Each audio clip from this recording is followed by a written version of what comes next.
വിജയത്തിന് തുല്യമായ സമനിലയാണ് മാഞ്ചസ്റ്റർ ടെസ്റ്റിൽ ടീം ഇന്ത്യ ഇന്നലെ നേടിയെടുത്തത്.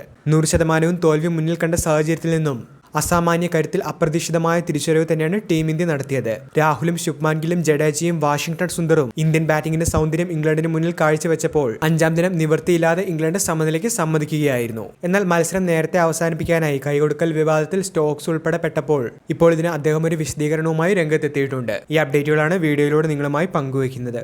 വീഡിയോയിലേക്ക് കടക്കും മുൻപ് ആദ്യമായാണ് നിങ്ങൾ ഈ ചാനൽ കാണുന്നതെങ്കിൽ ഏറ്റവും പുതിയ ക്രിക്കറ്റ് അപ്ഡേറ്റുകൾക്കായി ചാനൽ ഇപ്പോൾ തന്നെ മറക്കാതെ സബ്സ്ക്രൈബ് ചെയ്തു വെച്ചേക്കുക. നാലാം ടെസ്റ്റിന്റെ അഞ്ചാം ദിനം അവസാന മണിക്കൂറിൽ ജഡേജയും സുന്ദറും സെഞ്ചുറി നേടാതിരിക്കാനായി സമനിലയ്ക്കായി കൈകൊടുക്കാൻ ശ്രമിച്ച സംഭവത്തിൽ ഇംഗ്ലണ്ട് നായകൻ ബെൻ സ്റ്റോക്സ് ഒടുവിൽ പ്രതികരിച്ചിരിക്കുകയാണ്. അവസാന 15 ഓവറിൽ അത്ഭുതങ്ങൾക്ക് സാധ്യതയില്ലാത്തതിനാൽ തന്നെ തന്റെ ബൗളർമാരുടെ ജോലിഭാരം കുറയ്ക്കാനായാണ് ശ്രമിച്ചതെന്നാണ് ബെൻ സ്റ്റോക്സ് മത്സരശേഷം വാർത്താ സമ്മേളനത്തിൽ പറഞ്ഞത്. ജഡേജയും സുന്ദറും സെഞ്ചുറിയോട് അടുക്കവേ സമനില സംബന്ധിച്ച് ബെൻ സ്റ്റോക്സ് കൈകൊടുക്കാൻ എത്തിയെങ്കിലും ജഡേജയും സുന്ദറും അതിന് തയ്യാറായിരുന്നില്ല. തുടർന്ന് ഇരുവരും തമ്മിൽ വാക്പോരിൽ ഏർപ്പെടുകയും ചെയ്തിരുന്നു. ഇരുവരും സെഞ്ചുറി പൂർത്തിയാക്കിയ ശേഷമാണ് ഇന്ത്യ സമനിലയ്ക്ക് സമ്മതിച്ച് കൈകൊടുത്തത്. മത്സരശേഷവും സ്റ്റോക്സ് ജഡേജയ്ക്ക് കൈ കൊടുത്തതുമില്ല.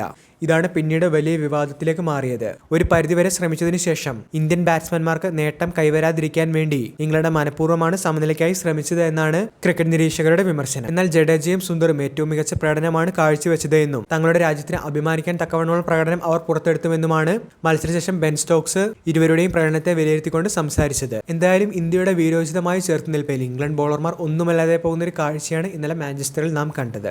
വീഡിയോ അവസാനിക്കുന്നു. പുതിയ ക്രിക്കറ്റ് അപ്ഡേറ്റുകൾക്കായി ചാനൽ ഇപ്പോൾ തന്നെ മറക്കാതെ സബ്സ്ക്രൈബ് ചെയ്തു വെച്ചേക്കുക.